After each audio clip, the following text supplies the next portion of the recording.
Many young people ask me about the process of getting to know someone for marriage. They wonder about boundaries, whether private conversations are allowed, the role of parents, online communication, and the topics that should be discussed before marriage. Some even ask whether marriage itself is necessary in Islam. Let's address these questions step by step. The ruling on marriage in Islam falls under 5 different rulings, depending on individual circumstances. Compulsory, wajib. If a person has the financial, physical, and mental capacity to marry and fears falling into sinful relationships, marriage becomes an obligation. Recommended, mustahab.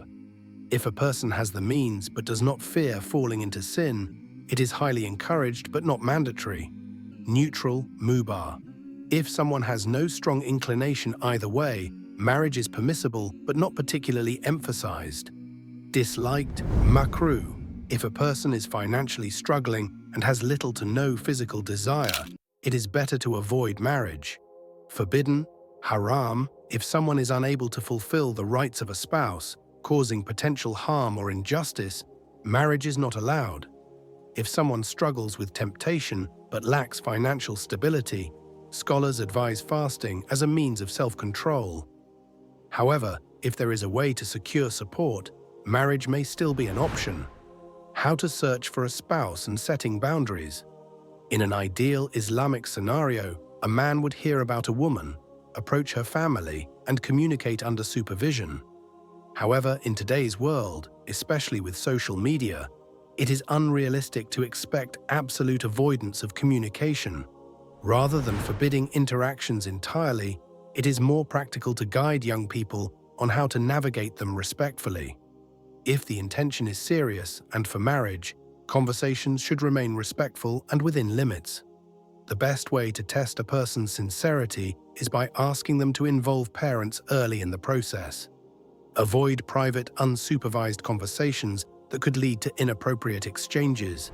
Transparency is key.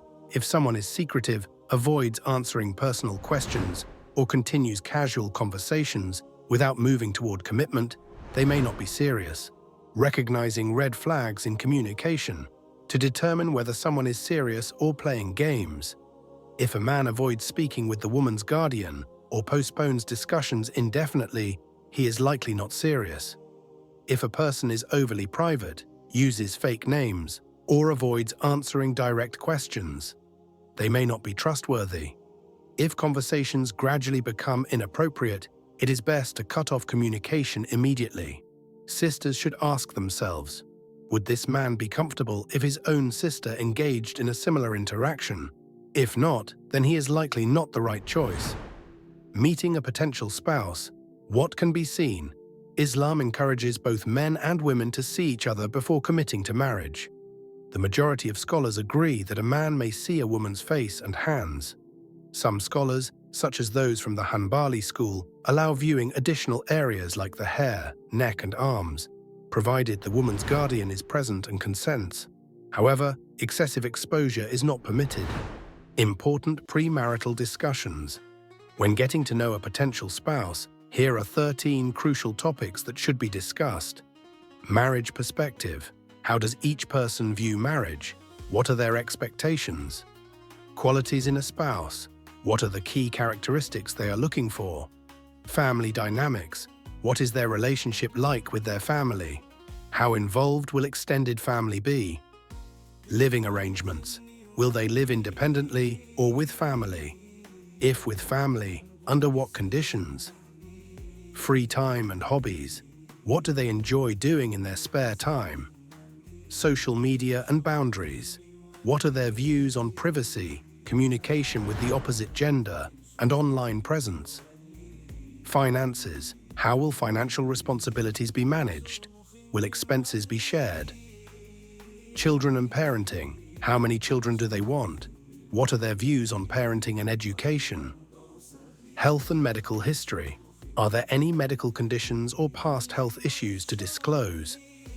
Religious commitment. How practicing are they? What are their views on religious obligations?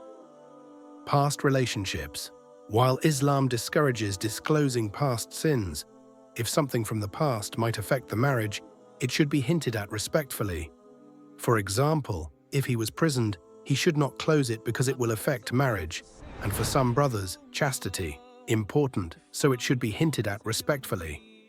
Wedding expectations. What kind of wedding do they envision? Are there cultural traditions to be followed? Long-term goals, career ambitions, relocation plans, and long-term life goals, ambitious and visions. Marriage holds significant importance in Islam, being viewed not merely as a social contract, but as a sacred bond and act of worship. From both an Islamic and legal perspective, marriage requires careful consideration and understanding of its implications. In many countries, marriage is regulated by law, which stipulates that both individuals must be at least 18 years old. However, with special court approval, marriage at the age of 16 is permissible. This legal guideline aims to protect young individuals from prematurely committing to the lifelong responsibilities that marriage entails. In Islam, marriage extends beyond the union of two individuals. It symbolizes the coming together of two families, integrating traditions, cultures, and values. This broader perspective underscores the importance of open discussions regarding cultural expectations, traditions, and religious practices between families prior to marriage.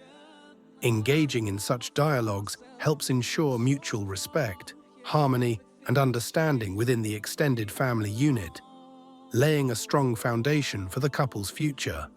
Final advice on marriage 1. Don't rush into marriage. It is essential to take sufficient time to get to know your potential spouse by asking meaningful questions about values, goals, and life aspirations. Making informed decisions helps prevent misunderstandings and future conflicts. 2. Don't base marriage solely on emotions. While emotional attraction and love are undoubtedly important, relying only on feelings can lead to disappointment. Compatibility in character, values, life goals, religious commitment, and mutual respect form the backbone of a lasting and fulfilling marriage. 3. Involve family early. Family involvement is crucial as parents and elders bring wisdom, experience, and guidance to the process. Their insights can help individuals see beyond emotions and evaluate the compatibility of the couple objectively, often highlighting issues that the couple might overlook. In Islam, marriage is viewed as completing half of one's faith. It is an opportunity to build a righteous family, nurture ethical values, and contribute positively to the community. Couples are encouraged to seek Allah's pleasure through kindness, patience, and mutual respect within the marriage. Conclusion. Marriage is a profound and lifelong commitment that requires thorough consideration, thoughtful preparation, and spiritual consciousness. By actively engaging in open discussions, carefully evaluating compatibility beyond emotional attraction, and seeking guidance from family and religious teachings, individuals can lay a solid foundation for a successful marriage. Ultimately, a marriage built upon mutual understanding, respect, and faithfulness. May Allah grant guidance and blessings upon those embarking on this sacred journey.